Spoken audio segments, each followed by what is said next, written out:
2025, 2020, 2026. A long name, it's supposed to be a joke. So I'm Matt Witter. I work for a company called Raftellus. I'm here with my colleague, McKenna Sturgeon. Our role on this particular project is twofold. The first is to help facilitate these meetings, make sure they go as smoothly as possible, make sure we get you guys in and out of here on time, make sure it's a productive discussion to inform the water resource plan update. We're also on the stakeholder engagement side of things. So helping to bring together community feedback on what should be changed about the IWRP. You're going to hear that a lot. It's integrated water resource plan. So you'll hear that interchangeably. So we're part of our role is also to gather the public's feedback on this. McKenna was at the farmers market last night, talking with folks about water issues in Gallup Valley.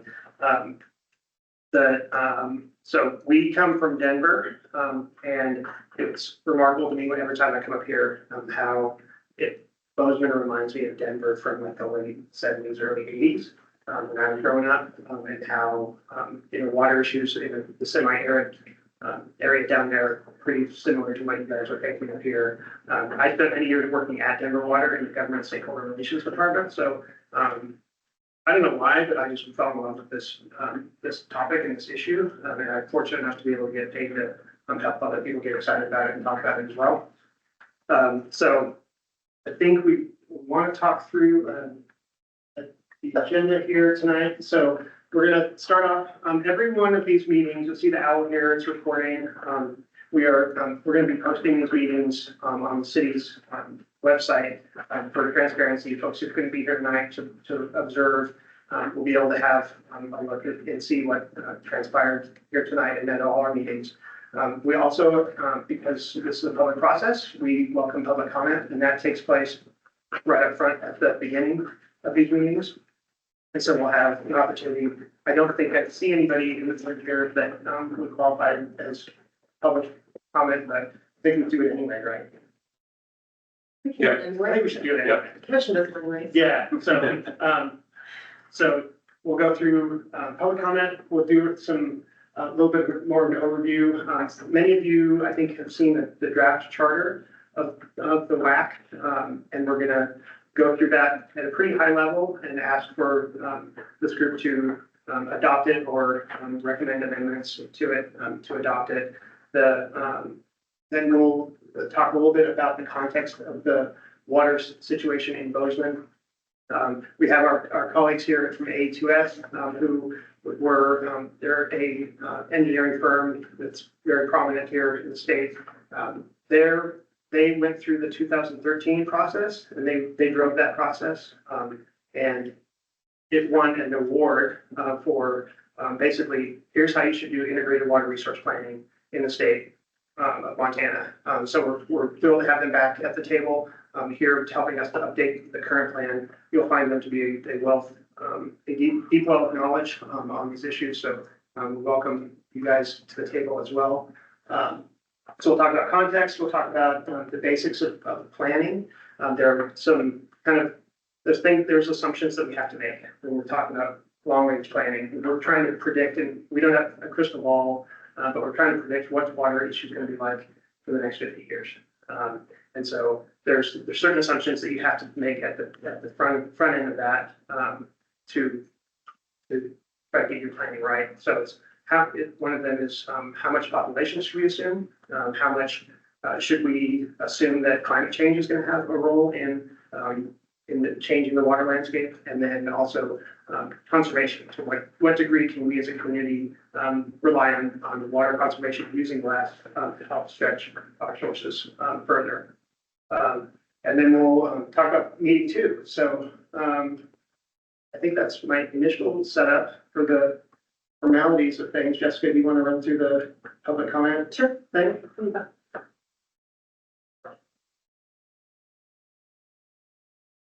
So, like Matt said, we'll be doing this at the beginning of every meeting, and then occasionally, if the group is making like a formal recommendation, in those instances, we'll also be taking public comment.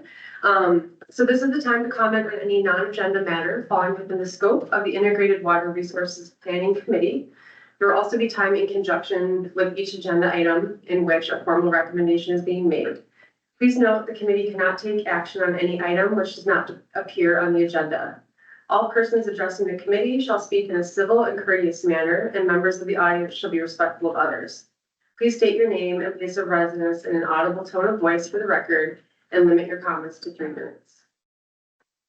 Seeing no public comment in the room, I don't see it. we can move on. And on everything that's in front of you there, you have a copy of the packet that was sent out last week, as well as a copy of the slides, if you'd like to make notes or anything like that. Do you want to ask online? Maybe there's somebody. We actually don't have the ability to do that with our setup. Yeah, so thank you for bringing that up. In other words, that we're not live streaming. Thank you.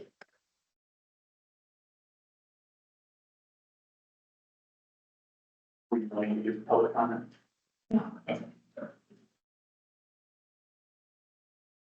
So I thought we'd start off with just group introductions, running around the room. I'll start in this direction, so you guys don't feel, right? So I introduced myself a little bit. You already know probably too much about me, so I'll invite Jessica to say hello and introduce yourself in the role of the city. So my name is Jessica Alstrom. I'm the city's water conservation manager. I've been working with the city for about 10 years, and I'm playing kind of a lead role working with Matt and McKenna on our engagement for the Integrated Water Resource Plan update. And yeah, really excited to work with you all over the coming months. Hi, everybody. I'm Sean Coates. I'm the Utilities Director for the City of Bozeman. Manage of course, our water system, but also our sewer system, wastewater treatment plant, our stormwater system, our conservation. And so, yeah, basically everything water is in my purview. So that's my role here, and I just want to say thank you for being able to participate today. Good evening, I'm Zach Magdal, Water Resources Engineer with A2S, the engineering firm that was speaking about that we worked on in 2013 I work, and we'll be helping with the technical work for the this I work. And yeah, looking forward to getting to know you all and working through this together. Good evening as well. My name is Nate Weisenberger. I'm the drinking water practice leader for AD2S. I have the distinction, I guess, of working on the original Integrated Water Resources Plan in 2013. And so providing some continuity to that, and then making the adjustments that we receive based on input from this group and the others is the role that I'll play. Like Anna Sturgeon, I'm with Rock Tellis. I'm working with Matt and Jessica on the engagement of this project. I'm Tammy Panapucci, the Manager of Community Health Improvement at Bozeman Health. And as the healthcare needs of Bozeman and the Valley continue to grow, we're really grateful to have be part of these discussions and have the help. And can you tell me how you got roped into this whole thing? Great question. I think our Director of Facilities was initially approached. However, he has left his position, and so I was excited to step in. Nice, welcome. I'm excited to be a good steward of Bozeman Health. Hi, everyone. My name is Joey Morrison. I have the honors of serving as your deputy mayor. I will be serving in this role as the commission liaison. So part of my job is going to be, being one of the resources that you have with city staff to make sure that you're able to do this job well and support your role in this. The other part of it is making sure that I'm translating the things that come up in the PAC and the TAC that occurred earlier today. The Technical Advisory Committee, and making sure that my colleagues on the commission are up to speed on all of these things. And just from everyone on the commission, really want to heartily thank all of you for taking this on. Especially folks that are double dipping in other city roles that you hold in, and for folks that are just from the community that are wanting to step up and represent your neighbors, your friends, your family, your concerns that you have about the direction that we're going in and helping us steward the PAC over the next 50 years. Every time the commission's in the process of trying to figure out what are all the ways that we can best involve the public. What are the ways that we can continue to deputize our boards, ad hoc groups, because every time we have ever had the opportunity to give a structured group that's collaborating with the city a chance to chew on something before it comes to us, we know it's better for it. It sharpens our resolution and understanding of the challenges in front of us, and knowing that our members of the public got to chew on it before it came to us has been hugely helpful in a number of different efforts we've been underway in the last couple of years. And so really thrilled, especially in a moment that Bozeman's in our conversation around water, that y'all decided to step up and dive into this. I'm Suzanne McGee, and I'm simply a community member. How'd you get roped in? Oh, I got roped in, there was an ad in the paper, and I had a colleague come up to me because I'm very interested in water issues around state of Bozeman. And she's like, I think you should apply for this. And so I did. I originally and had a couple interviews with her. I'm sitting here. Welcome. Thank you. Thanks, yeah. I'm Brooke Lahman, and I was roped into this because I'm on the city sustainability board. And so I'm here to represent that and bring information back to them. Professionally, I'm a professor at MSU, and my area of expertise is business sustainability. And I'm just very interested in water. Where we are.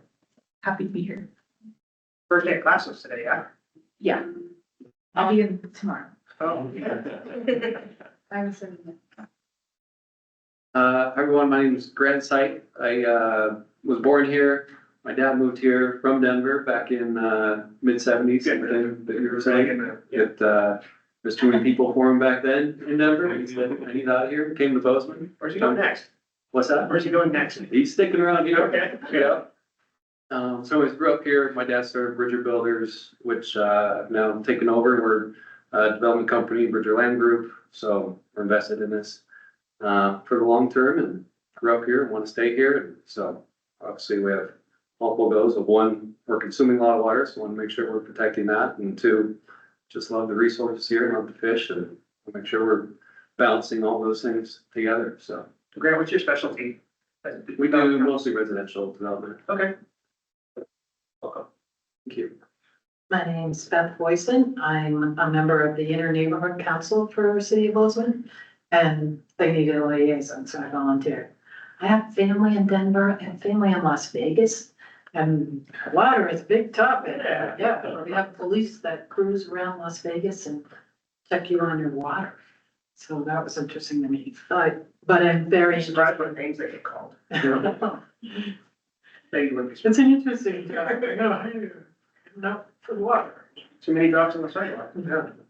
I've lived in Bozeman for 30 years, so I've seen quite a bit of change while I've been here. And I'm hoping, as a concerned citizen, to contribute to this committee.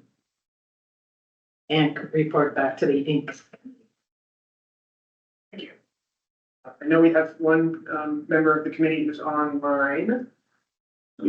We were struggling a little bit with the volume on the owl in our earlier meeting today. Yeah, Megan, can you hear us, and do you want to come up mute and try to speak so that we can hear you? Sure. Can you guys hear me? Yeah. Actually, that's Okay, great. fine. Thank you. Yeah, thanks, Jessica, for having the remote option today. I appreciate it. My name is Megan James, and I'm the Director of Engineering and Utilities at MSU. So I work really closely with the city on all sorts of fronts, particularly with Sean and his team. And we're very excited to be part of this. We partner with the city in a lot of ways and a lot of planning efforts, and this is exciting to be included. So I really appreciate that. Great, thank you. Welcome. So I'd like to call one of likely be many audibles, going away from the plan. I prefer you guys eat hot pizza instead of cold pizza. So do we want to take a 10-minute break to get food in front of us? Would that be okay? Is that a good idea? Okay. So, many members first.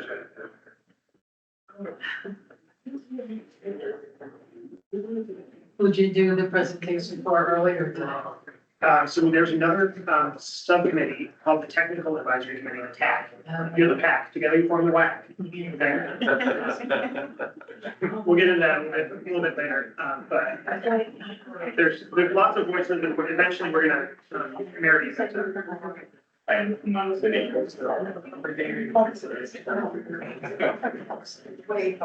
Oh, wow, real big. Fabulous. Yeah. Yeah. Yeah, I've never. Yeah, it's a funny, it's always odd how, there's been a decent exodus in Montana here. My brother.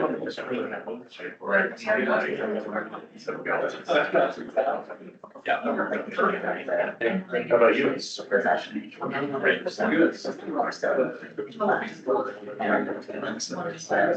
Yeah, man, cities are. With, a lot of different. News. It sounds like the salad dressing was left behind, so unless you like Caesar without dressing, you might have to stick with pizza.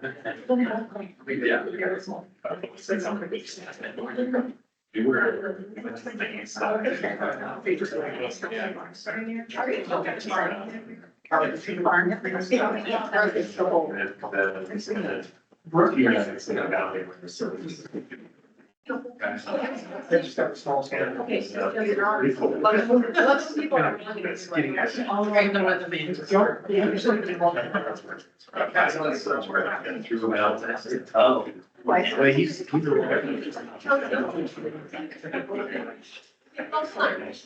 messing with you. How much water we?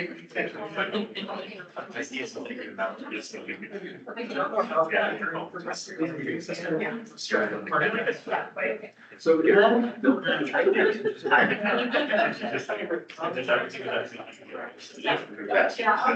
I'll show you.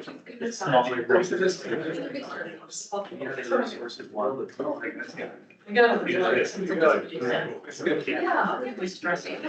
Love it. Love the liquor. It's a good time.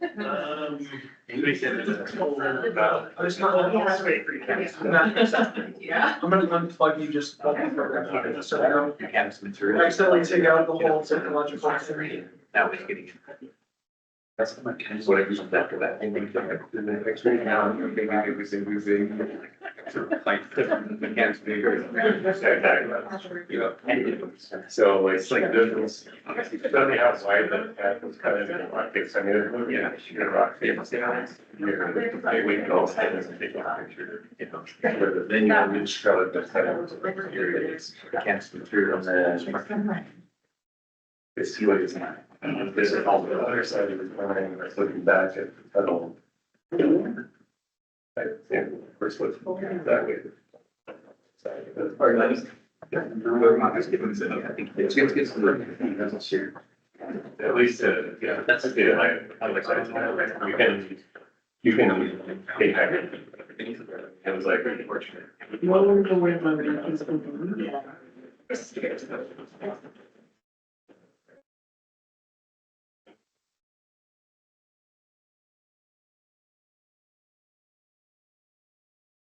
Yeah, I mean, pretty amazing. Yeah. Down on the south side.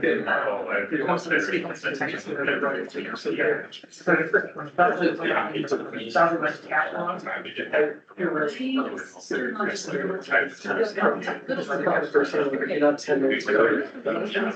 Really do not drive much. Did you? No, I have to stay earlier today. No, I just was. I was like, it's a great summer for them to actually use it. We do lots of like street festivals and farmers markets and stuff. So I was gonna, closer to collecting all the.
To run through with y'all.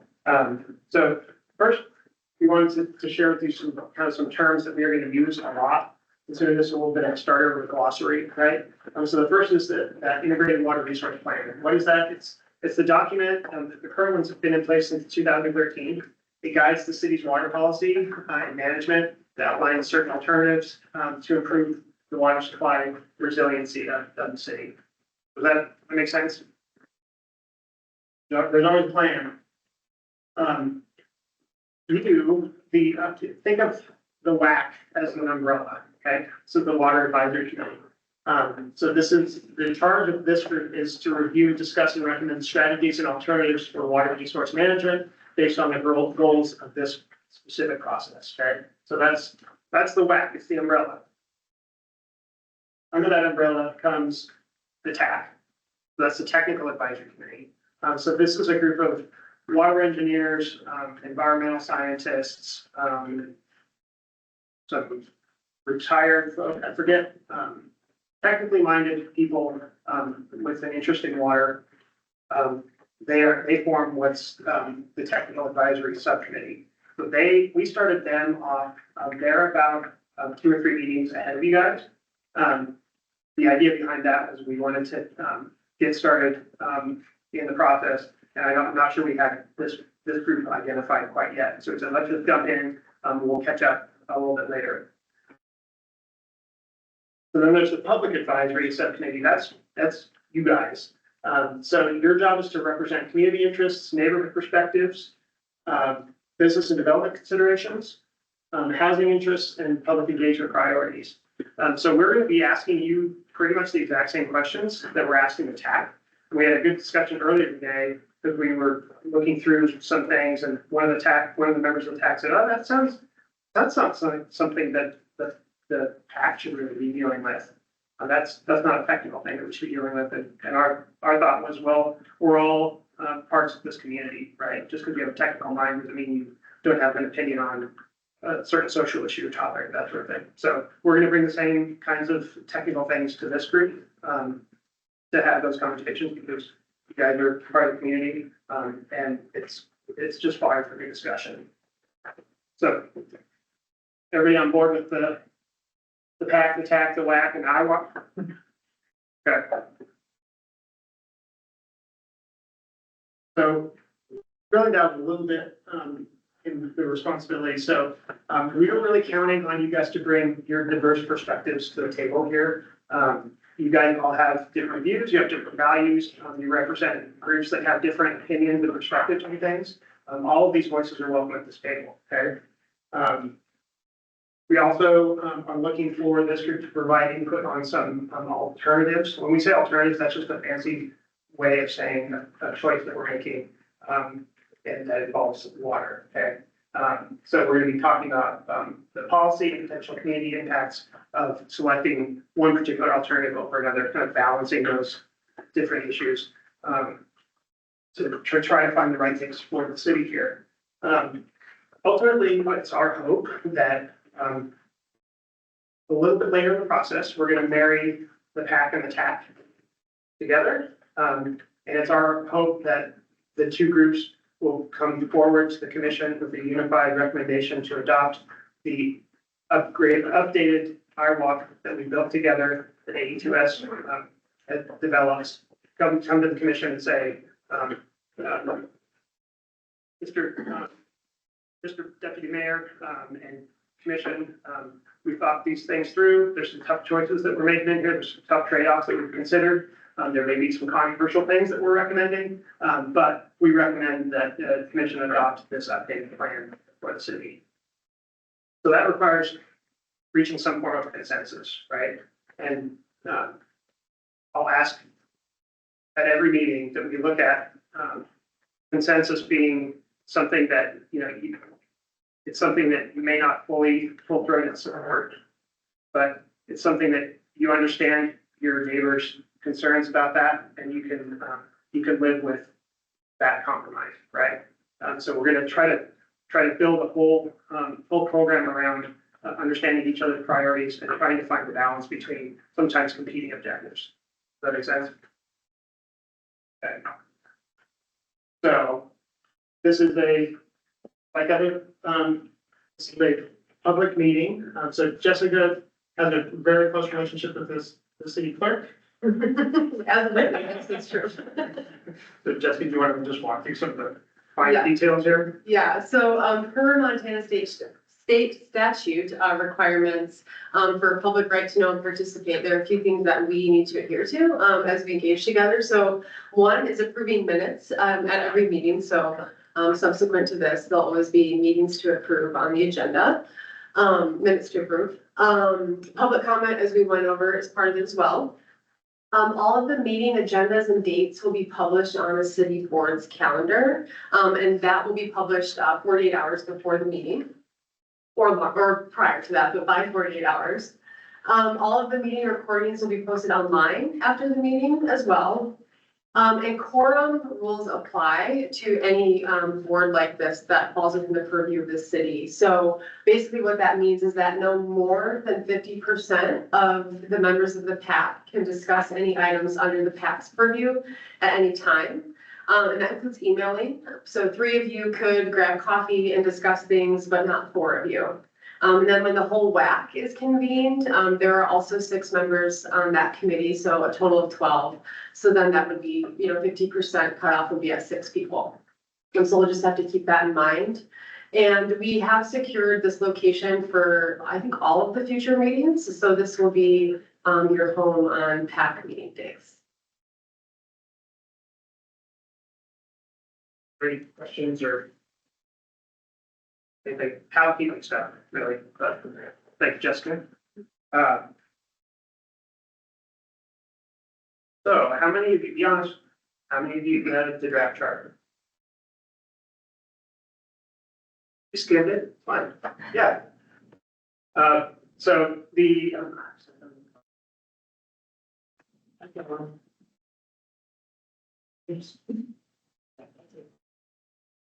so this draft charter is basically just kind of sets the rules of the road, tries to set the expectations, both our responsibility, so that we're making good use of your time, and your responsibility of being a responsible member of the committee.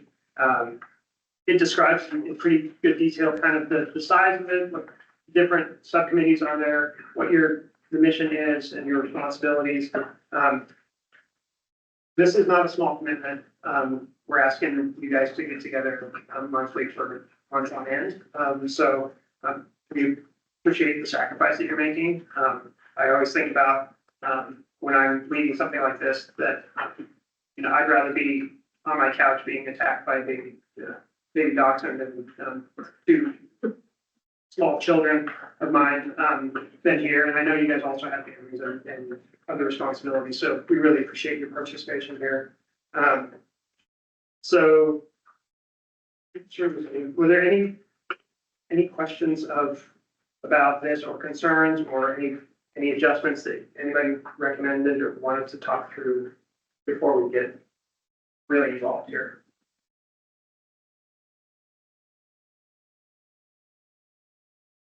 And so you know that this is the same charter that PAC adopted. So there's already been people in similar shoes that have right there to talk about it. So I guess what we're looking for tonight is to adopt this, and so that we'll use the parliamentary rules of we need somebody to make a motion and then second, and then we would vote, and then we can move on to other things. So I move to adopt the charter. A second. okay, all in favor? Aye. Opposed? Right, that's great. Can I quickly interject? Yeah. Just make sure you don't have public comment on this item. Great, thank you. See, city clerk, you know, right? Yeah. Talking about it. Okay, so, you want to do history? Okay, so let's talk about Bozeman's rich integrated water resource planning history. So like I mentioned before, the first one was developed by AE2S, and it got adopted by the city in 2013. That document attempted to look forward 50 years and to predict a lot of things. And as you can imagine, the further you look into the future, the fuzzier things tend to get. As part of that document, one of its recommendations was that it be reviewed regularly and updated. So we're here to do that. So we're here to update that existing plan. The city does plan to continue its existing programs that are related to this. So like they have a pretty awesome water conservation program that Jessica runs that is second to none. And so there's other related components of that the city plans to continue with through this. Basically, there's 4 items that are key here.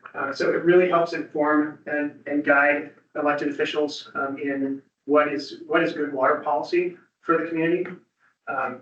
It supports that short and long-term planning that they have to do to make sure that Bozeman remains a vibrant place that people want to raise their families. Like I said, it was the point where it established their water conservation program. And back in 2013, I mean, it was a different time. There were different expectations from the community about what citizen and participant community involvement looked like in the development of a plan like this. So there was a technical advisory committee that was on that, but it hadn't been identified that there was any need for much beyond that. So that's the product was a integrated water resource plan that has been really a great success for the city.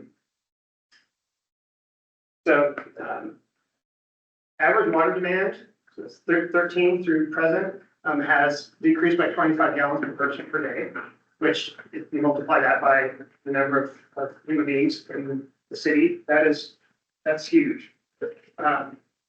There's also, it was the foundation for the city acquiring additional shares in Highline Reservoir.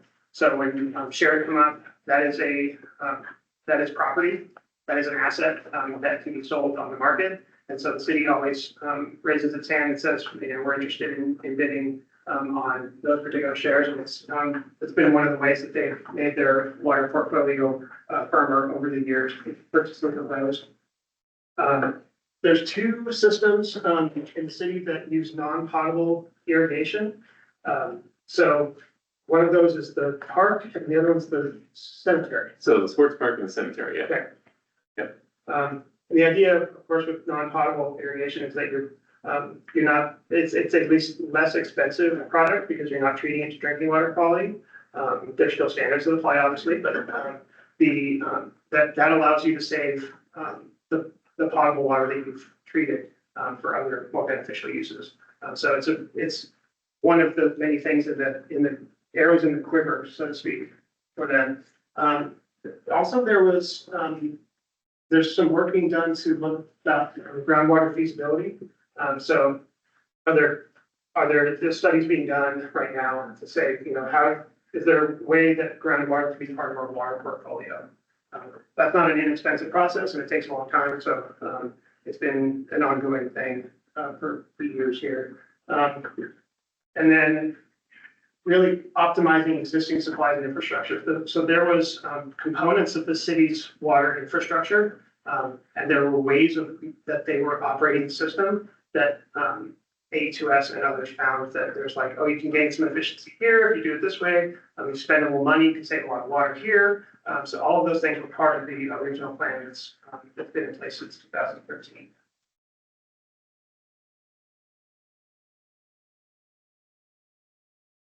So, yes, anyone? Sure, yeah.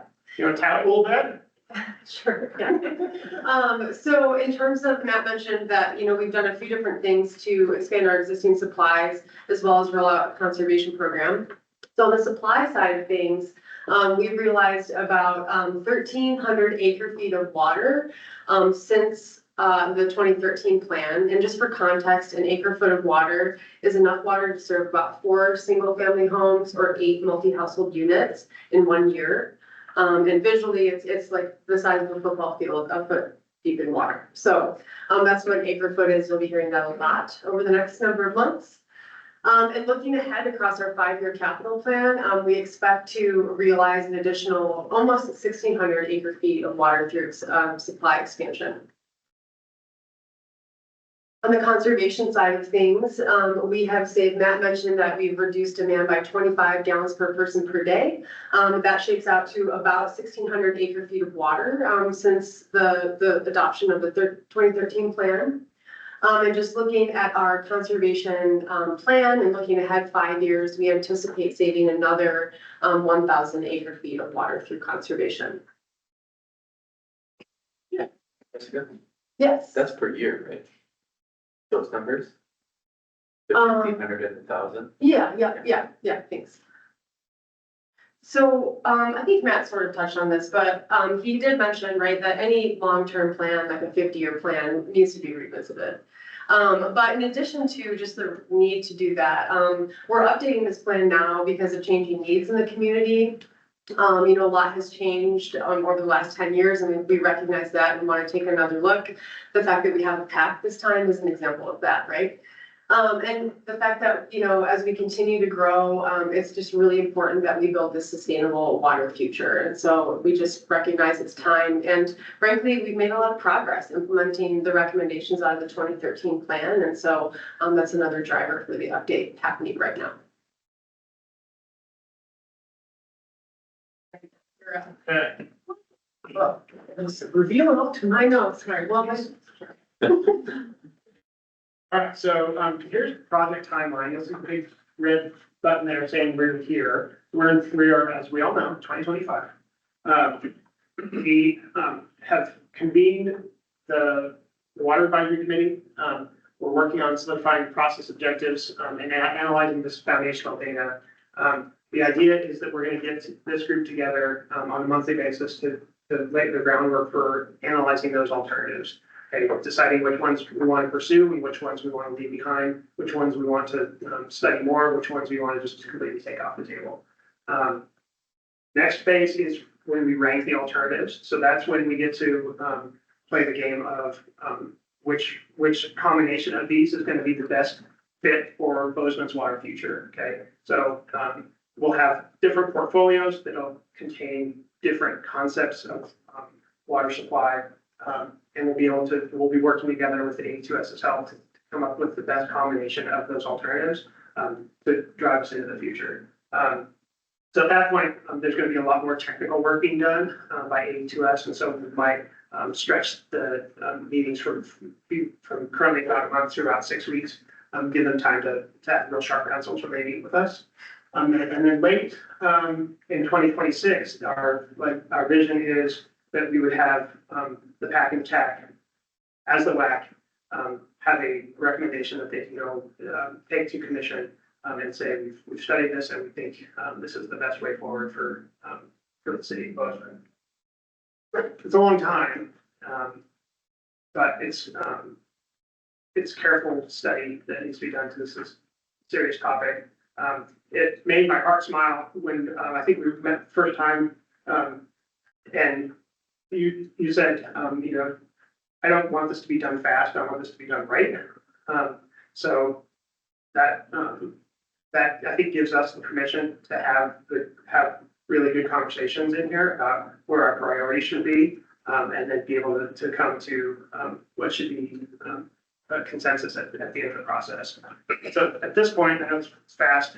Are there questions about kind of our view of the timeline here?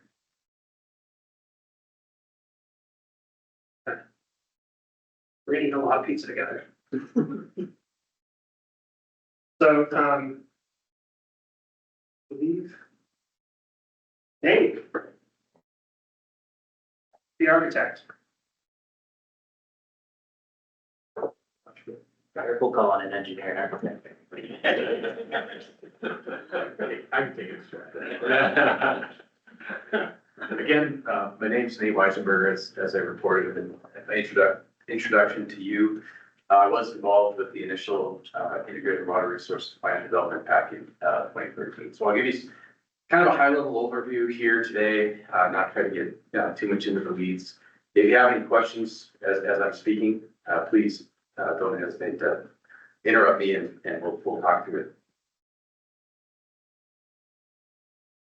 You got it. Progress, right? I gotta do it? Why? I gotta do it. Battery That was an man. awkward pause. Battery man. All right, so when we first kicked off the integrated water resources plan, a lot of the things that we looked at solving in terms of challenges were basically, how we didn't necessarily have a public advisory committee, but we did interface publicly with the commission. And we did have a member of the commission on the technical advisory committee, so we did have that. So we did have some external facing, but it wasn't near as involved as what Matt is accomplishing here with you tonight. But as we look at the basin that the city receives or obtains its water from, seniority, just because, the city's been around quite a while doesn't necessarily mean that it has the most senior water rights in the basin. They do hold a few that are pretty senior, but there are a couple that are ahead of the city. So we wanted to make sure that we had that kind of in check and knew, how the city ranked in terms of its reliable paper water, so to speak, not necessarily whether it's wet or not or available. With respect to population and water demand projections, that's some information that we'll be going over later on today with you as far as some recommendations there. But anytime you do a 50-year plan, you want to make sure that you at least have some type of guardrail system in check. What are you actually looking at 50 years down the road in terms of how much water you might need? And because that sets the stage for the different options and things you can look at to make sure that you have a resilient water supply for the future. We'll talk about this a little bit later again today, but as far as the hydrologic yield, just because you have a paper right, saying you have the ability to withdraw a certain amount of water doesn't necessarily mean it's always going to be there, especially with respect to the location and size of the watershed that Bozeman is in. You're very high up in the watershed, and so when you don't have this much land area, droughts and those types of impacts, climate can be much more severe more quickly. And so planning for that And then as far as the water rates go, the basin that the city of Bozeman is in is closed. And so you just can't, go to a certain source of water, whether it be groundwater or a new watershed and just, stake a claim and say, we're gonna start taking water from here. There's a very rigorous process, very difficult process to get new water rights, in the state of Montana, especially in the closed basins, which Bozeman is in. Could you speak super quickly just to like the importance of seniority? Seniority? Yes. So seniority means, so there's two different types of water law generally in the United States. One is riparian and one is, Western water law. Western water law is the one that kind of dictates Montana, which Western water law is synonymous with first in time, first in right. So if I have a water right that is 1860 and the city has a water right that's 1865, my water right supersedes theirs. So if I'm not getting the water that I need, I can call the Department of Natural Resources and Conservation and basically sit, and have them make a call on that water. And then the city of Bozeman basically would need to revere back to my needs. And when my needs are met, then the city of Bozeman could get the water. Does that make sense? I think there's also a lot of other things, but is that what you're? That's what I was getting at. Okay, Yeah. great. Okay, Sorry, one other question. yeah. You mentioned Bozeman's a closed basin. Are other municipalities all closed basins in Montana? So, Bozeman isn't necessarily the basin. Bozeman is in a basin. Yeah. So, if you think about, the Upper Gallatin, that's kind of a watershed, that would be, part of a basin. And I don't exactly know, like, there are several basins within the state.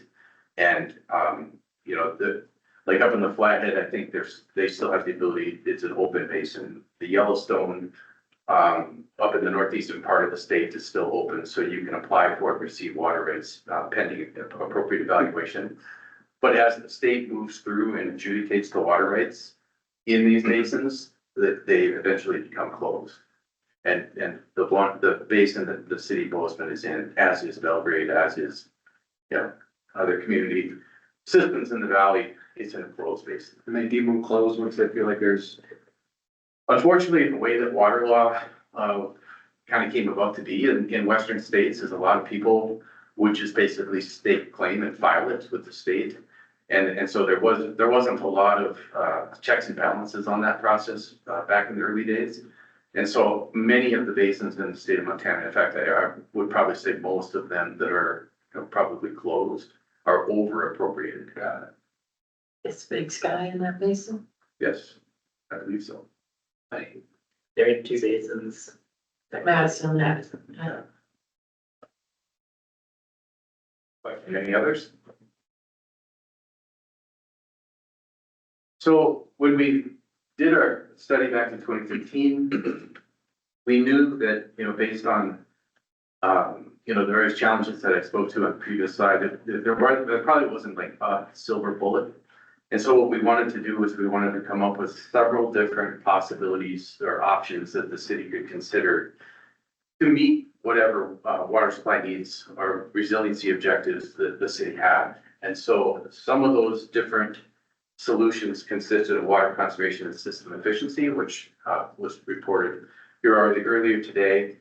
We wanted to basically understand how much risk there was in terms of being able to secure the water that the city has as a water rate in the basin. So if there was something that was like a water rate that was maybe subject to a senior appropriator, or if it was maybe subject to the climate, or maybe a stored right that is no longer available, we wanted to adjust whatever water portfolio, to have a finite amount of water that the city could depend on, so that as we looked at the water needs, if there were some gaps, that we knew kind of what the target was in terms of the options that we needed to consider. Integrated utility water supply management, really what that means is, the city has more utilities than just water. So if you think about the wastewater collection system and the wastewater treatment system, once the water's treated, there's a pipe that goes back into the East Gallatin, which represents you know, a source of water that could potentially, you know, continue to provide beneficial use. And so, you know, is there a way that we could harness that?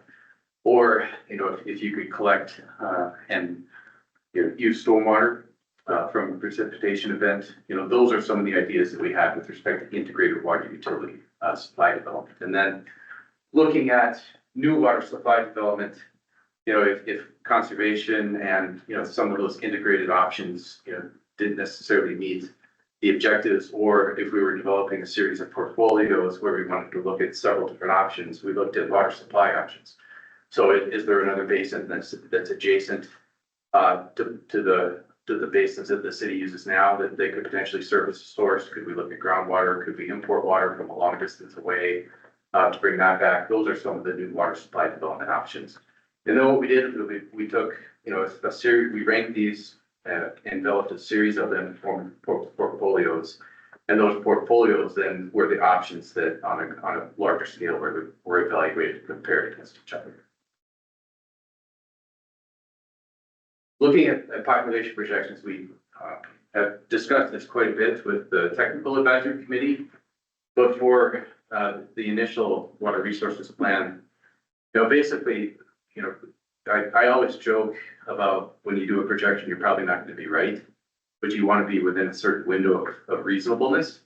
And so what we did was we just looked at 3 different population projection ranges, and you'll see kind of where we landed as a recommendation with the TAC later on. Interestingly enough, you know, we ruled out, we did this, you know, kind of post-recession of 2008, 2010. And so, you know, we were a little bit cognizant that the low end, you know, could be reality, but in where we landed in that study was maybe considering the higher growth rates. And actually, you know, the city's tracking more along the high range of 3%. If you look at the, you know, splitting the hairs between 22 and 27, the state is somewhere in that population range right now. Another thing we did was we really broke down the water use for the city of Bozeman. And so, you know, there's a certain amount of water that the community uses. Some of it's for residential, some of it's for commercial, some of it's for institutional, whether it's Montana State or the hospital, different entities, government, that sort of thing. So what we did was we really looked at that. And what that does is it paints a picture for, you know, the different types of conservation strategies for, you know, the other integrated water utility concepts that could be used. And so understanding how the city uses water, you know, is a good backdrop for some of the alternatives that we looked at back then. And so the other thing is that when you look at total demand by sector, you know, 165 GPCE, you know, when Jessica said that the conservation program has reduced demand significantly, that can't be overstated. Yes. Gallons per capita per day. Thank you. So GPCE is, you know, if you looked at the number of people in the city, and some of it's, you know, maybe workers from, you know, veteran communities or, you know, Montana State, it's buoyed up a little bit, but each person in the city is using 165 gallons per capita or per day. That's what that means. Back then, that's what the numbers say. Any idea what the unaccounted water category is? So unaccounted for water is inefficiencies in the system, water that's lost, water that might be stolen, metering inaccuracies, water loss to treatment process. So it's basically a check and a balance on the first meter that the city measures water to the last meters at the bill of sale. Any distribution system is going to have some amount of leakage. Like a best in class system will have roughly like 10% of leakage. Exceeding that is quite impressive. So just for context, it's inherent in a system. Nice to say Bozeman's in that best in class range. You had a question too? Just, is this this year or the most No, recent? this was back in 2013. Yeah. The numbers you'll see later on today are much more impressive in terms of being lower.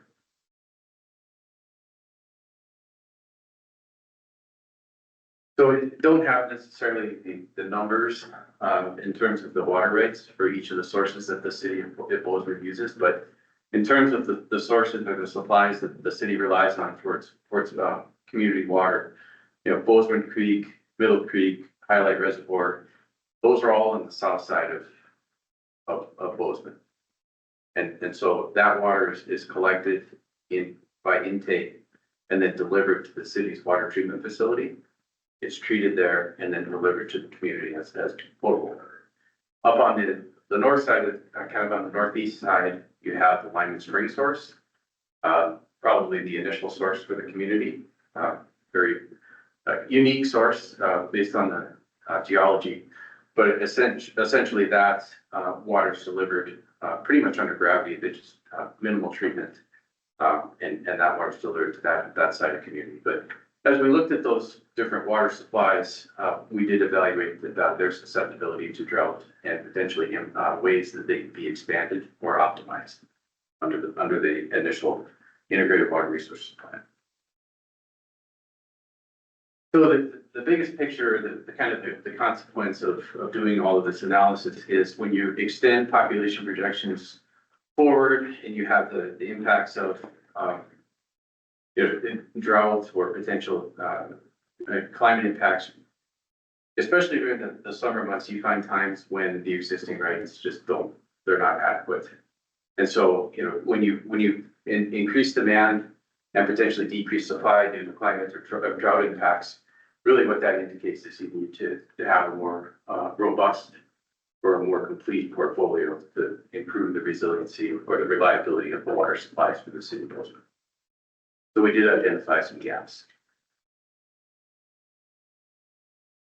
Don't want to necessarily go into this in too much detail because Jessica's got a big story to tell maybe at some point here, but we considered a very wide range of conservation programs. And it definitely, shortly thereafter, when Jessica said she'd been with the city for about 10 years, the IWRP was done in 2013. So, very shortly thereafter, the city did adopt, a lot of conservation programs, some of them public education, system efficiency, so tightening up the leaks within the system, educating residences or people within the community about ways that they could conserve either through fixture replacement, low flow, toilets, those sort of things, high efficiency washers. So a lot of those things have been implemented, but there are still some other things that the city can do. But when we looked at conservation, we wanted to provide a range. So we had kind of a low, with population, we had a low, medium, high, maybe the Goldilocks approach. And so for conservation, we also had kind of low conservation, medium conservation, and high conservation effort where we would try to save, more water than not. And then that fed the portfolio. So if you had a high range conservation, maybe you're trying to do, smaller type of water supply development projects. Whereas if you did low conservation, you'd have to get more wet water to meet demand. So when we identified all these alternatives, what we used and what we still intend to use for this plan as well, unless someone has a better suggestion, is we went through a brainstorming process of alternatives or things that the city could consider. The lowest one there, the risk analysis, was basically fatal flaw analysis.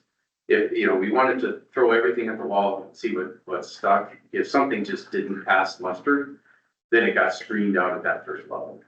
Then what we did was we took everything up.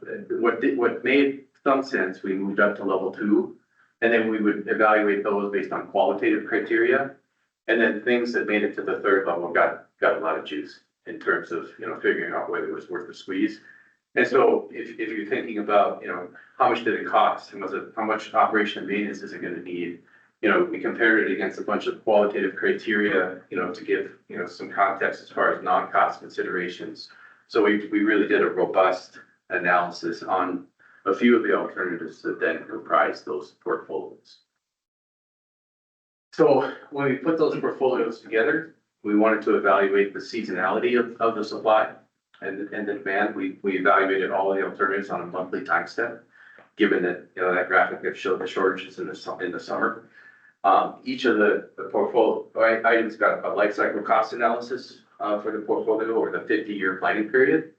And then as we looked at, when those different alternatives would have to happen, we tried to lay out an idea of when those expenditures would be necessary. And then basically comparing all those different portfolios, coming up with the one that made the most sense from a cost and also the benefit perspective. So in the short term, the water conservation program, which we talked about quite a bit, the water distribution system improvements, gauging improvements, highlight reservoir optimization, a lot of, small things that incrementally, add up to a large improvement. As far as the long term, the updating that integrated water resources plan, which here we are, this is the update process, but also adapt long-term water supply strategies for the existing sources, non-potable irrigation, maybe making some storage, up in the watersheds. That's what an impoundment is called. So, giving themselves some wide spots in the line. Sean would say that, stored water rights are probably your gold standard, rather than water that just flows by your intake, having the ability to harness that water when you want it and release it when you need it. And then groundwater development is another option that was mentioned earlier today. So, any questions about the initial integrated water resource plan? I know I went through that pretty quickly, but in terms of where we're at on our time schedule, are we doing okay? Yeah, I was just gonna note, we're halfway through and halfway through the content, so we're doing well. Also for the committee members, I'll say that this is very much, you're gonna be drinking out of a fire hose tonight. It's our intent that as we get everybody up to speed, that there'll be more opportunities for conversation in here. We certainly welcome and appreciate the questions and comments that have come in. So if you leave tonight and feel like, wow, I just spent my time at a 2-hour lecture, it's not going to be this the whole time. So, well, thank you. Any questions before I sit down? All right, thanks. Yeah, Matt, you said exactly what I was gonna say. We're trying to fit a lot of knowledge into your brains right now, and don't be reassured that we will reiterate it in many meetings, and you have the opportunity also to review the previous IWRP. So continuing in that vein, I'm gonna kind of cram a lot of additional information in your brains about current conditions and then basis of planning. Coming out of the IWRP, there were a lot of more studies done on the demand and the supply. The city is always looking to update those demand numbers we were discussing. And in addition to that, in 2022, the city undertook a water supply optimization and management tool, which took a much closer look at water supply and defining that reliable yield. And I'll walk through some of those numbers and assumptions. So just giving a little history from 2006 to 2024. This has already been said. I'm just showing it in different numbers. Total population growth, so total, not annual, was 60% between 2006 and 2024. But total water demand only increased 16%. And that's largely, or it is due to conservation efforts.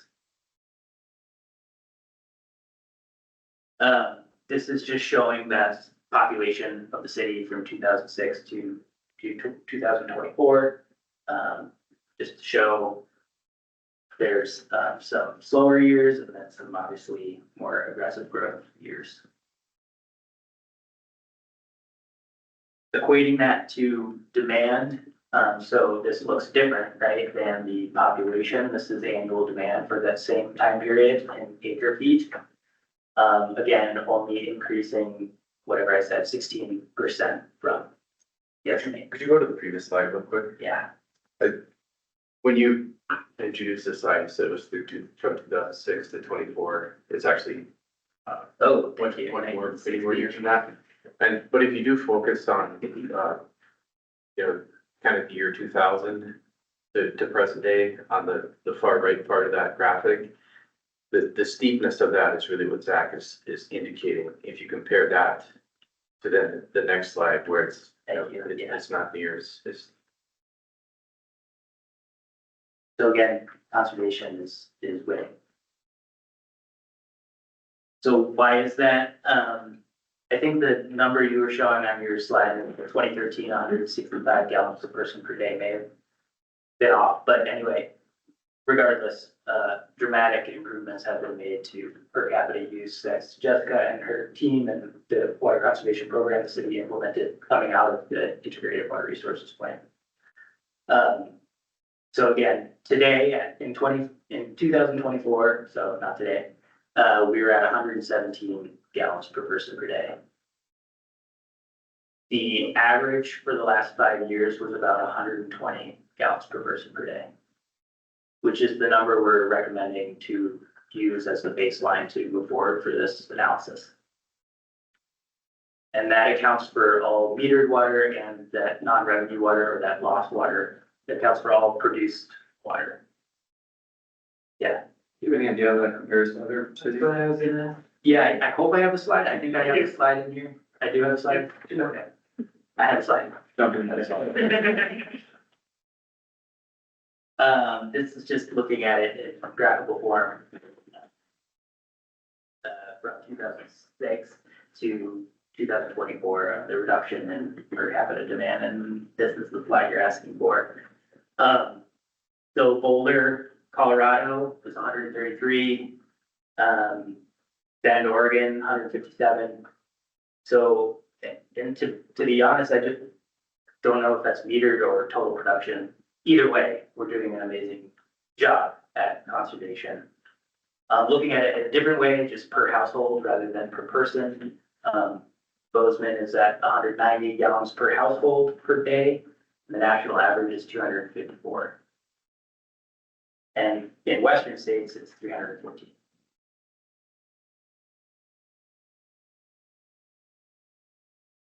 Job, yes. Hey, thanks. I know, I'm just asking. Well, now it gets worse. Oh. No, this is actually not this one. So this is just showing, so legal supply, the city has 16,500 and so acre feet of legal supply. Reliable supply, so on the right-hand column, 11,920 acre feet is the reliable supply. The way that is defined is the 1 in 50 year drought and accounting for all senior water holders. So in a 1 in 50 year drought, we have to, using air quotes, turn our taps down so that senior right holders, which is the ag community in the valley, have enough water to fulfill their rights. So the city's rights, like Nate said, are largely junior to the ag community. So that's the main reason that during a drought, we can't use our full paper right of 16,000 acre feet. So comparing that to 2024 actual use, we used approximately 7,000 acre feet last year, which is only 43% of our paper right or full legal water right, and 60% of our reliable supply. And then 2024 actual use plus the demand that has been allocated for development that has gone through platting. Preliminary plat and site plan approvals. Preliminary plat and site plan approvals comes out to 80,000, so about 1,000 more acre feet. And that's about half of our legal supply and 70% of our reliable supply. I might just offer that, like, thinking about legal supplies is really equivalent to thinking about how much water we have in a normal year. Yes, yeah, 1 in 50 is a very conservative approach. It's a very dry year, conservative approach to defining reliable supply.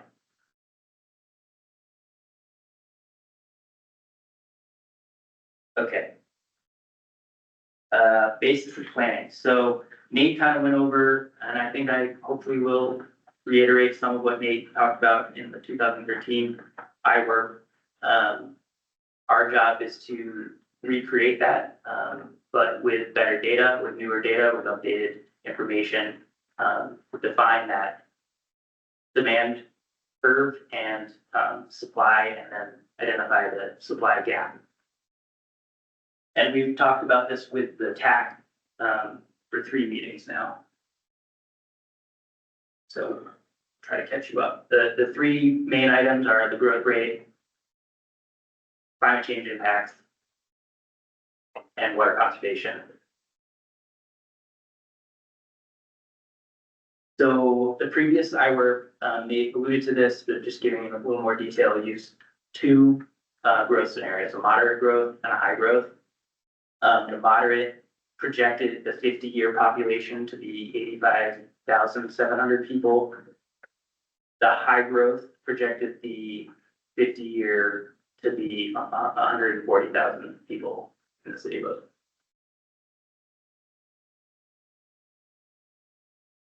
And we need to decide and discuss how we're going to assume what we're going to assume for this updated plan. So to do that, I just added some context for some numbers here.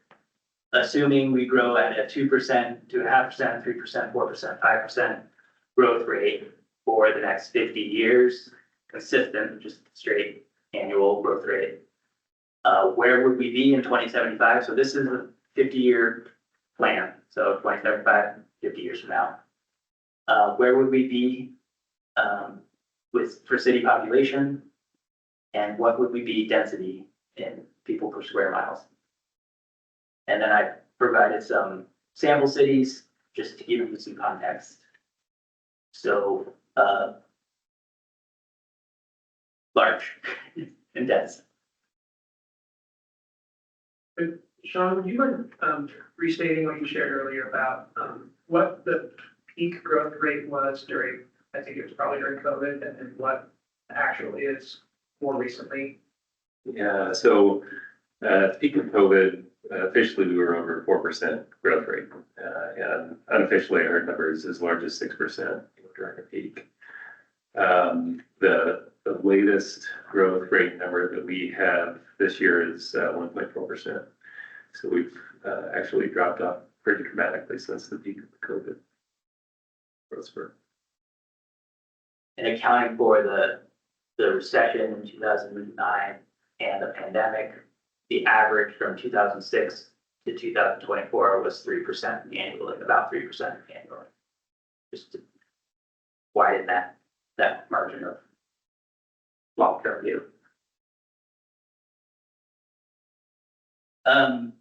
So climate, there's a lot of, there's been a lot of work on how climate will impact water supply, not only in Montana, but also specifically Bozeman.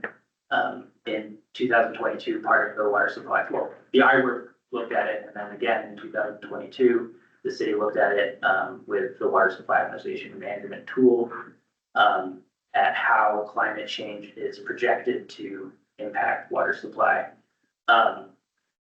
In general, I think we all know temperatures are rising, precipitation is changing, and it's going to impact water supply. That's the main takeaway.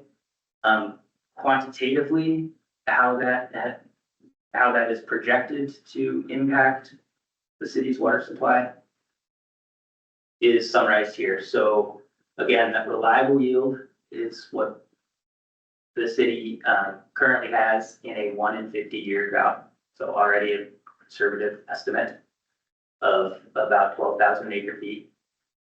Applying the 50th percentile precipitation and temperature climate models downscaled to Bozeman area specifically projects the reduction of about 300 acre feet. And then in the far future, more conservative climate model predicts a reduction of about 1,000 acres. So this was, Nate showed that slide with the double whammy. This is kind of what we're getting at, right? Demand is increasing, supply maybe decreasing with climate change.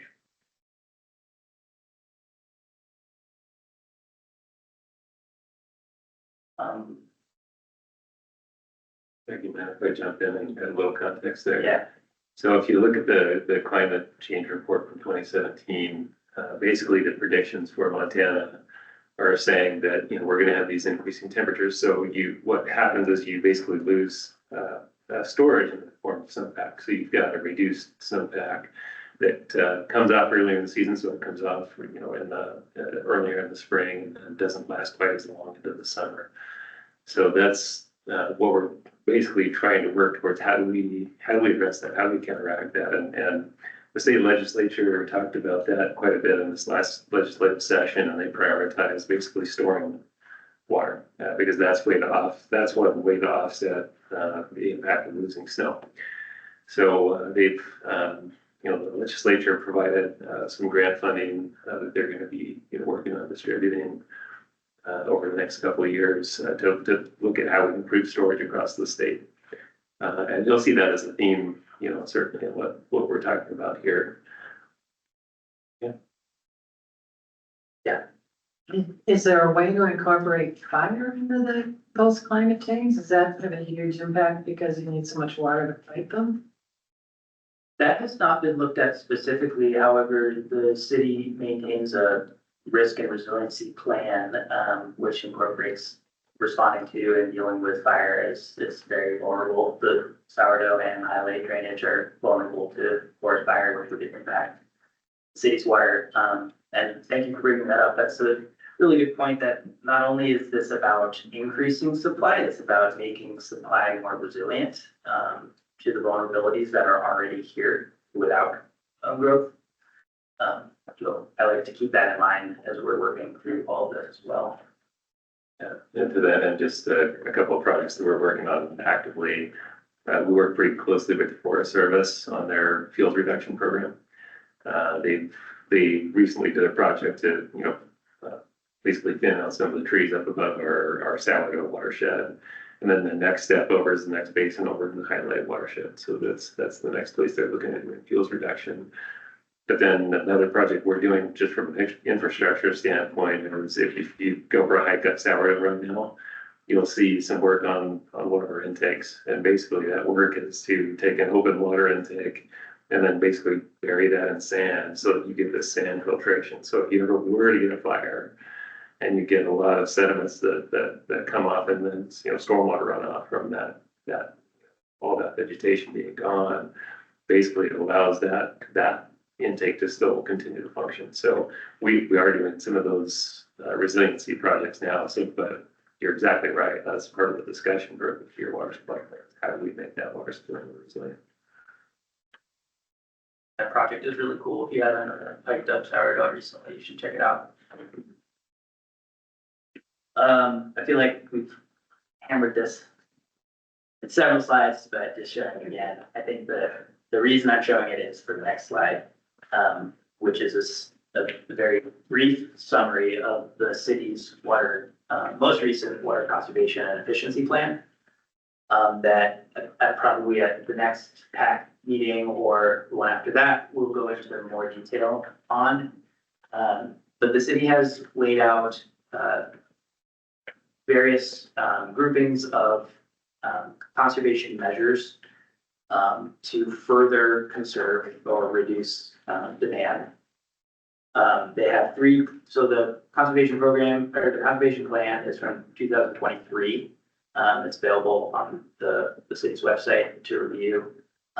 It came up with three programs or groupings of conservation measures to evaluate. And this is showing those three programs, program A, B, and C, and the estimated savings through 2040. Conservation B and C are kind of overlapping each other, so you can't really see the color, but the orange program B is just essentially equivalent with program C. There are some aggressive measures recommended in that program C and B, which is kind of that inflection point in 2032. And I don't know if we want to get into that now, but what we're asking you to consider is how much conservation should be incorporated into this upcoming plan. Which I think is what we'll talk about next. Yes, so what is their homework for I think that, if you haven't already read the 2013 plan, that would be, very helpful. You'll I wanted to say that, but I wasn't sure, and I didn't want to assign homework then. Yeah, that, if you could familiarize yourself with that document, you'll hear a lot of things that, you'll read a lot of things that you heard tonight, and that'll help cement that for you.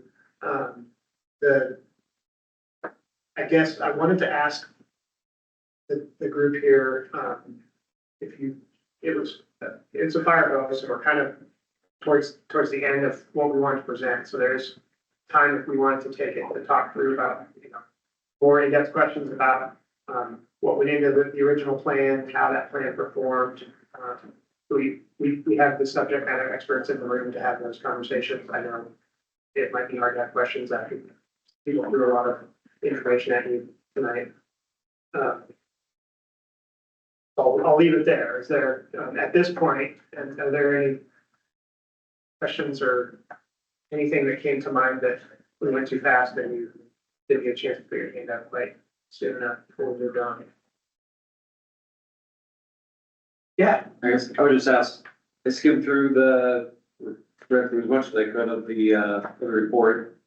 I mean, it was incredible, seems like a lot of that stuff still applies today.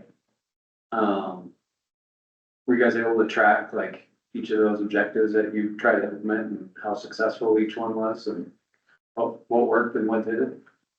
Yeah, the city definitely is tracking all of those, and I think we will present some of those details at a further PAC meeting, but just to give you, I think Nate presented it briefly, but just to give you a little precursor.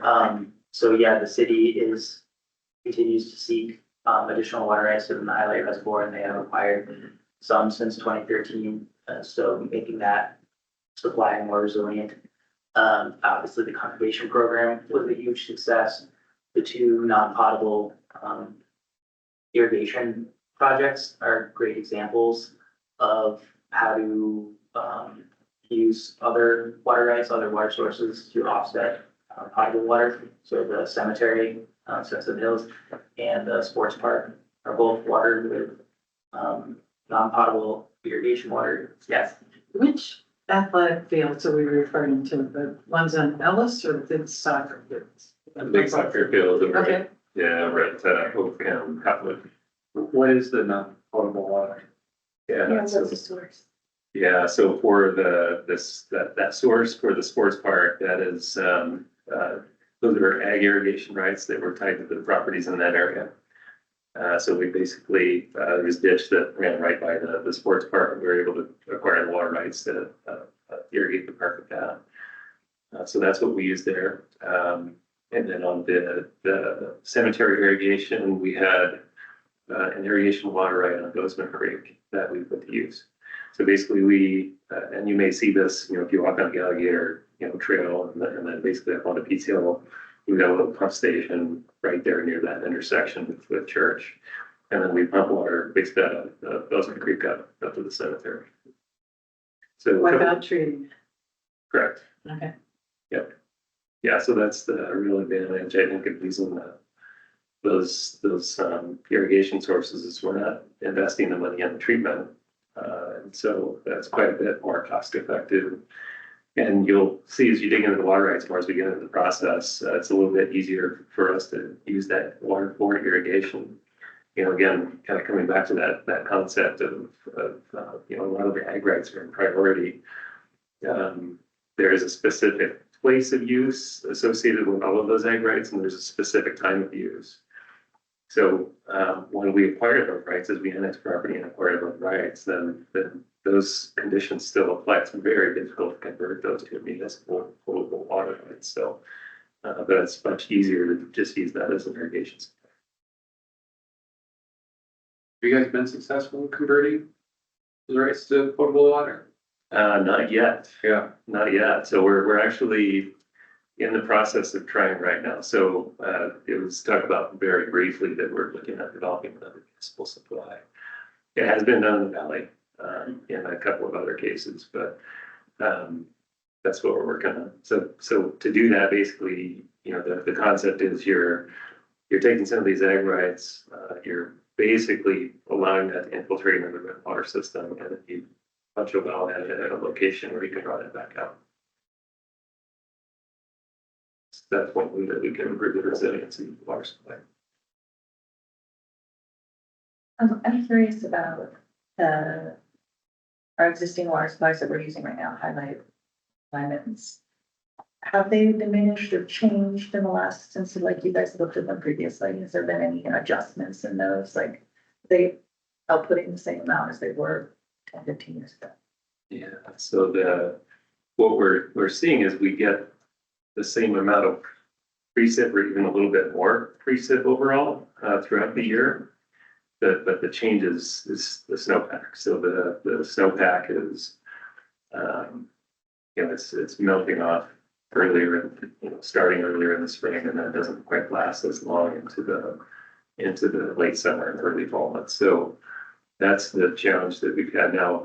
And of course, that's where the real benefit of stored water comes in, like the highlight reservoir. So that's kind of our gold standard for water whenever we can acquire a highlight here.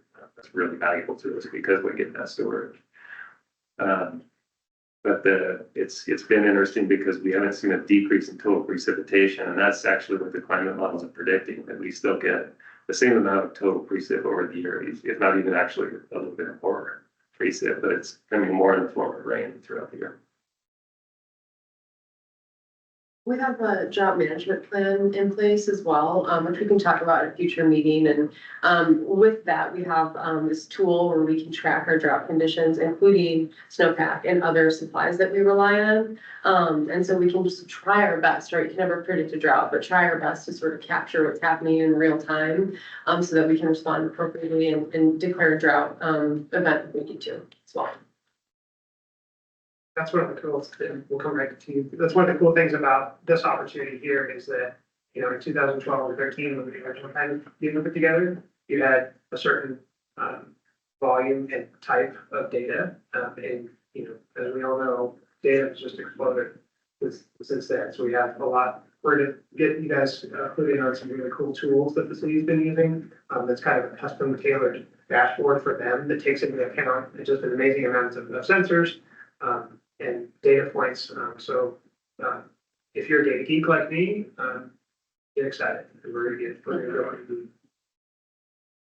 I guess my question was just along the lines of what you just said about the shifts in snow to precip and kind of faster earlier on. Does that mean our groundwater is overall depleted? Because I assume it's just running off as opposed to recharging as much? We do get a lot of recharge in the valley. It's a combination of things. Of course, the natural recharge that we get, through, water just running down Bozeman Creek and the various creeks. The ditch system definitely serves as a way to, the ag ditch system that serves as a way to infiltrate a lot of that water into the ground. So we get quite a bit of benefit there. And then, the stormwater events. But so what we've found is generally around the city of Bozeman, we really don't have significant water depletions in the groundwater system. Of course, you see, the annual fluctuations depending on how much water we get that year. But every year in the springtime, for example, the water comes up well above our sewer mains, and some of that water leaks into our sewer mains, and we see it at our wastewater treatment plant. We actually have pretty high groundwater conditions in Bozeman itself. But we learned data about the Yellowstone aquifer because I have data too. Does that, yep, I was just curious if that's part of any study you do or looking at water or. So importing water from Yellowstone was actually considered in the original IWRP. And I believe a public comment came in recently that encouraged the study of that again. So yes, that certainly could be part of this.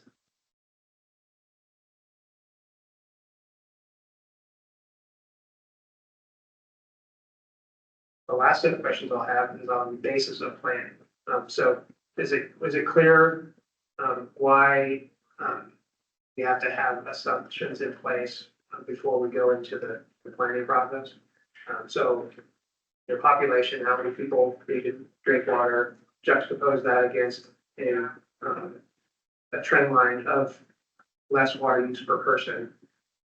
That's your conservation, right? But the challenge with conservation is that you cannot just can't go to zero. There's a certain point when you're gonna reach diminishing returns on conservation efforts. So this group, being able to advise us on what's a reasonable amount to assume the population is gonna grow in Bozeman? What's a reasonable amount to assume we could achieve through conservation practices? Okay, those are two data points that we're gonna be real interested in kind of getting gut checks from this group and getting guidance from this group on what you think. And then the last one, it might even be the big one, which is to what degree should we plan on, a very uncertain future with climate change? I mean, often you hear about it's going to be hotter, it's going to be drier, and it's interesting to hear Sean say, well, it's a little bit wetter, it's also drier, and we're losing that. Denver water, we say that our biggest reservoirs were the snow in the mountains. So that holds the water, and then it comes in slowly. If you're losing your snow earlier in the summer, then that reservoir is going to go dry before you're able to kind of recoup it. So those three, think of it as a three-legged stool. Those three areas have a lot of interplay between them. And so we're going to be working with you, providing you with the best information that we have and asking you for insights onto how far we should go with certain things. So do you feel like those three elements as kind of the foundation of the planning, are those sufficient? Are those adequate? Are there any that you would think to add or adjust based on what you know here? Can we look at that slide again? What, that list of the three priorities we're gonna look at?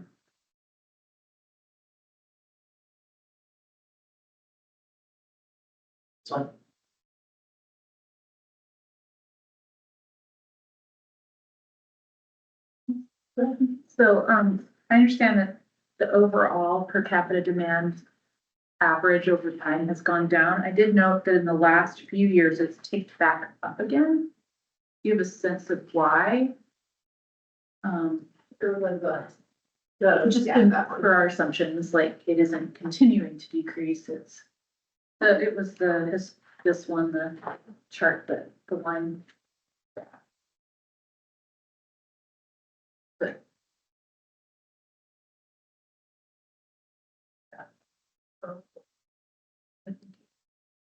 Two more. Slide 36. Yeah. So there could be, don't know, I mean, 2021, we declared a stage 2 drought and we had significant reductions in outdoor water use. I was thinking maybe like it would relate to how it compared, right? Because you said the last few years since then. It could be a function of, I don't know offhand if our distribution system, non-revenue water has increased, and if that's part of it. In the world I live in of thinking about how our customers use water, I haven't seen anything that would indicate, anything like dramatic change in behavior.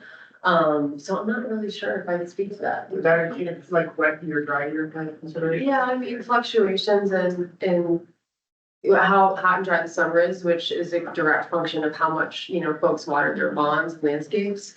But I don't recall last few years being exceptionally hot and dry. 2021 was, for sure, but.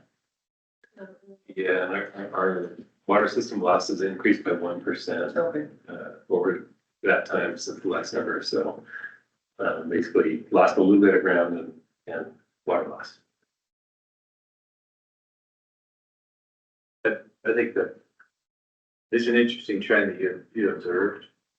Yeah, the proof in the pudding will be just, what does it do in a couple of years, does it continue to climb up? Maybe, I'm sure Jessica will, that'll signify a radar, to wonder why it is going up, maybe figure that out. But to me, that it is a trend of upwardness over the last 2 years. But looking at it as a couple gallons per capita per day difference, to me, that's not strikingly significant, just because you probably have some variability in those numbers anyway, from year to year. And the elasticity of water, you have price, you have, the heat of summer, is it dry? All those things kind of play into use amongst other factors. Yeah, it would be interesting to look at how that broke out among our customer classes and if like one particular customer class increased a lot.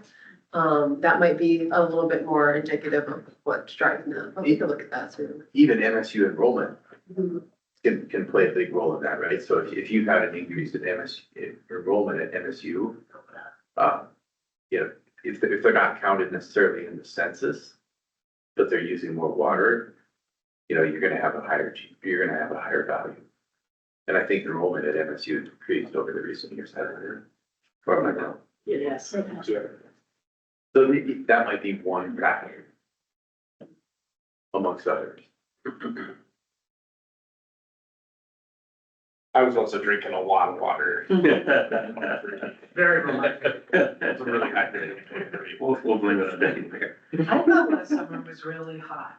I thought that was a very hot summer, but Maybe we'll have another time to discuss this, but people's perception of drought versus non-drought is interesting because even this summer, people, oh, it's been so wet, It's like, I don't know if that really looks like makes it wetter or more water, but that's your perception. Okay, that's good.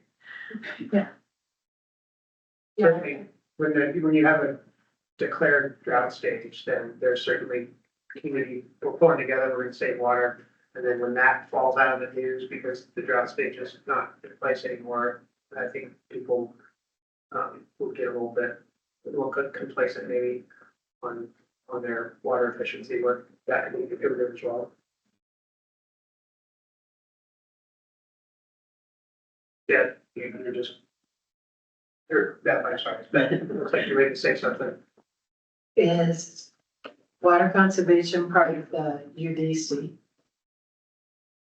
So we, in terms of, so much of our work is not fund related and it's voluntary. And so it's, I was jokingly basking kudos everyone's giving me, but it's not me, right? It's the community doing their part. It's our commission who supports our initiatives. So anyway, so we, in terms of the UDC, we adopted a water efficient landscape ordinance last summer, so a bit ahead of the UDC update. And that really applies to new development projects and requires that those implement basically efficient landscape and irrigation designs. And so that's been our big kind of portion, I guess, of the UDC. But in terms of the update, there's nothing really directly related to water conservation. And use a lot of the carrot instead of the stick approach up until last year, basically. We used a little bit more of the stick approach last year, but that covered it.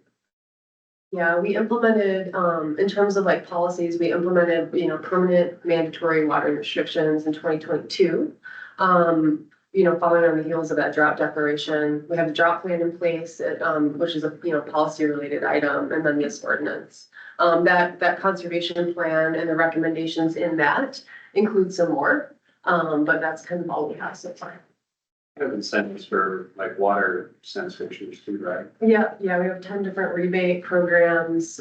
We do like water use assessments for irrigation systems and recently for commercial and institutional properties. So we're working with MSU. That's definitely moving the needle on water use as well. So yeah, it really does boil down to folks doing their part, which is really neat. So.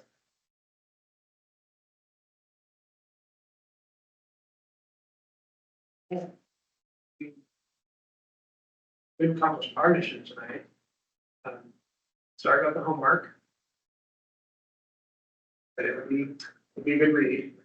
Is there anything else, any city folks or our commission representative? Do we have printed copies of the 2013 plan on hand? Not on hand. Does anyone prefer printed versus digital? It was like 130 pages. So. We could print it. I thought. Yeah, we're certainly. Yeah, I can get them to you. Yeah. Yeah, we can definitely get those to anyone that would like a copy, a hard copy. volunteer. If you can remain anonymous, you can.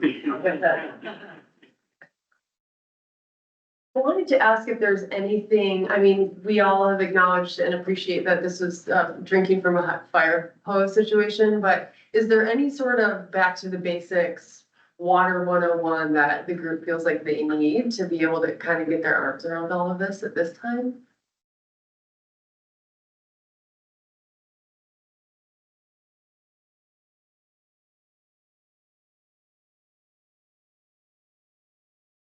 If something comes up, you can shoot me an email and then call. I feel pretty good, but I don't know what I don't know. Yes, yeah, I know that feeling. Yeah. Maybe a obvious question is, do you all know where the water supplies come from and how much comes from each?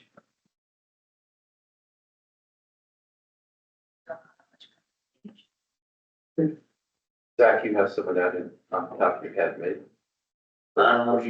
Yeah, show that all the time. yeah, I always throw that number out. So we get about 40% of our water supply out of the Saturday drainage, about 40% out of the highlight drainage, and then about 20% out of the bridge drainage. And they're all surface water supplies now.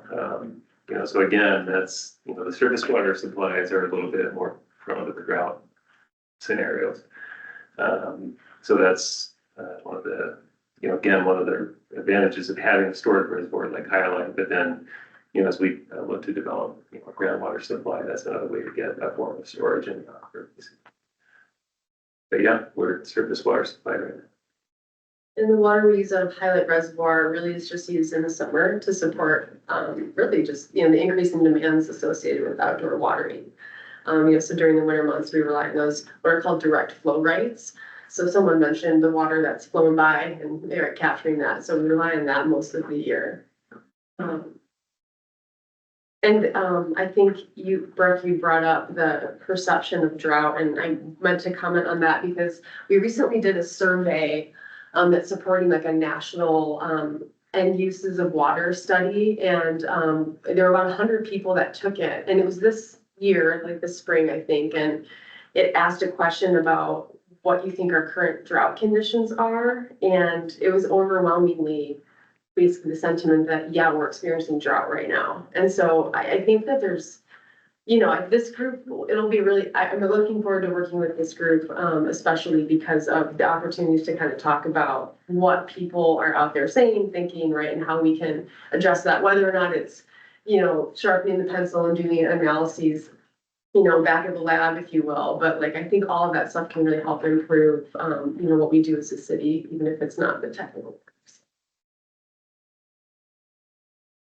Let's throw one question out there, just a perception question.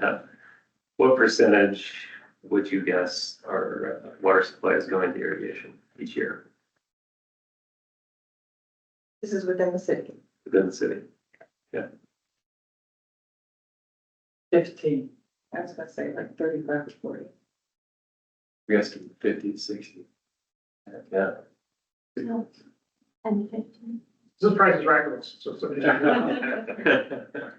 Well, it's, when you say irrigation, do you mean?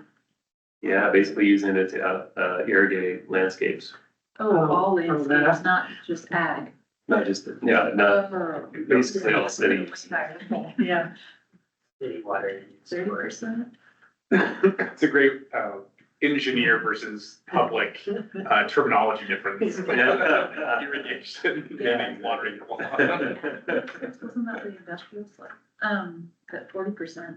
Yeah, so it's about half of our water supply we use within a 3-month period just on landscape irrigation, And that's potable water as well. potable water. It's treated water. Yeah, And just to clarify, I know this from the city boards, we cannot, suggest a mandate of any kind, like up like a policy recommendation to not allow something, right? We can only suggest incentives to change behavior. I don't know, this group can, and, the city can definitely make recommendations for policies like that. And some, earlier we were talking about how really this group, right, we're gonna be looking at new water supply alternatives. But, even though we have this recent conservation plan, I think all of what is or isn't recommended in that plan and more is on the table, right? So, it extends beyond the the hard, engineering type of work, and that could be something we discuss, right? Maybe there's a new policy to curb outdoor water use that we can implement. I think all that's on the table, so. Yeah, this person isn't representative of all of Bozeman, but we had a welcome event with MSU on Monday, and Sean and I were tabling and talking about the integrated water resource plan and other water things going on in the city, and somebody came up and said, you should just get rid of, nobody should be able to plant grass anymore. Nobody should water their lawns anymore. And it was part because I think they had been to a presentation before where hearing that number, it does kind of take the wind out of the room sometimes of like, oh my God, how much water we're using on Kentucky bluegrass. Yeah.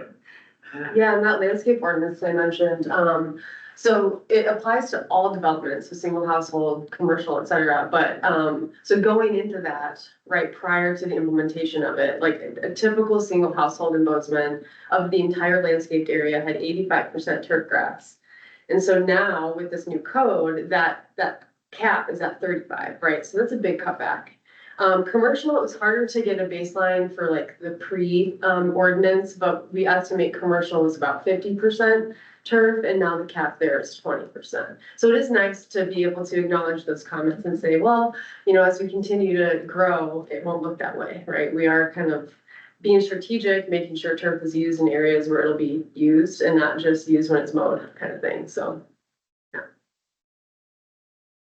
Quick point of clarification. So this group, the WAC, can make recommendations to commission. You can go to commission and say, we recommend these dozen things. Of course, it's in the commission's authority. They're sole decision makers that get to say, we approve, we agree with you, we're gonna adopt all of this, or we disagree with you, we're gonna adopt none of it.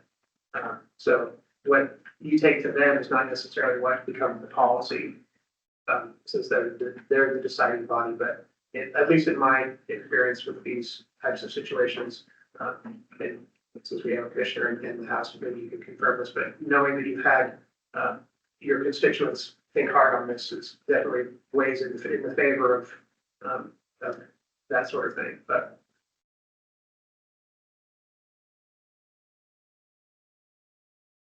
yeah, and just to add to that, when I look back to the 2013 IWRP that was done, the top priority, the recommendation that came out of that plan was to implement a water conservation program. At that point, we had no water conservation program. And so if you look at where we were then and the recommendation that came out of that work from the committee, that's exactly what we did.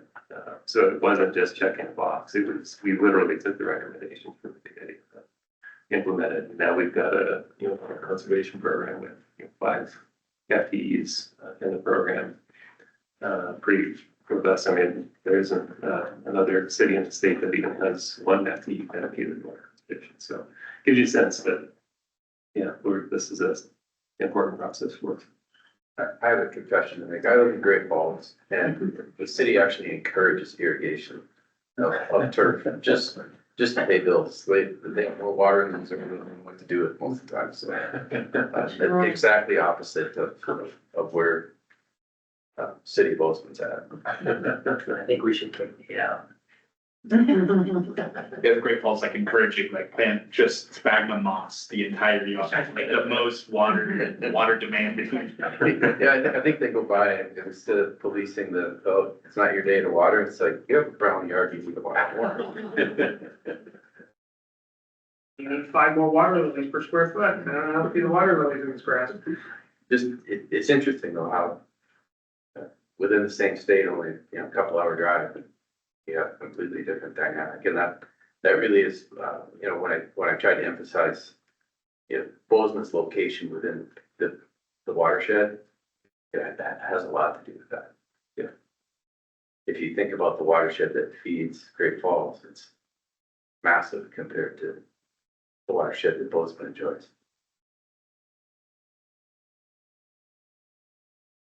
Speaking of FTEs, Eric, you missed introductions, but Eric is on our water conservation team as well. Hi, I'm Eric Newstrip. I decided to call myself Jess's aide de camp for this project. looking for a fun term to use, but I haven't heard that yet, so good to know. But yeah, I'm a water conservation specialist. My role focuses primarily actually on what Jess was just talking about, our water efficient landscape ordinance. So most of my day is reviewing plans, interacting with developers and residents, making sure that their new builds, their construction is in line with our current codes and making sure everyone's happy about that as much as possible. All the landscapers are super happy with you. How's it going? It's actually going great. Most of the landscapers, we really engaged both the professional community when we were developing our efficient ordinance. And got a lot of good feedback that we incorporated in terms of what was feasible, what wasn't feasible, what would save water, what wouldn't. And we've actually had some contractors who were very opposed to it kind of come around and realize that people are still building homes, still installing landscaping. It just looks different and uses less water. And we've kind of been able to find a happy middle ground with that group. I really value that work. Prior to coming to the city, I actually worked as an irrigation technician in the valley, installing and maintaining sprinkler systems. So this, to me, is kind of the next step in my career, and I really enjoy this work that I get to do. Cool, well, thank you all. We'll see you next month. Appreciate your time tonight. If you have any lead requests, we will entertain them in the future. I'm happy to collect your any name tag. I'll be the shepherd of these for the next month. Thank you. We take food and we never even opened the cookies, but there's cookies too, if anyone wants that. Just take dessert for the right one.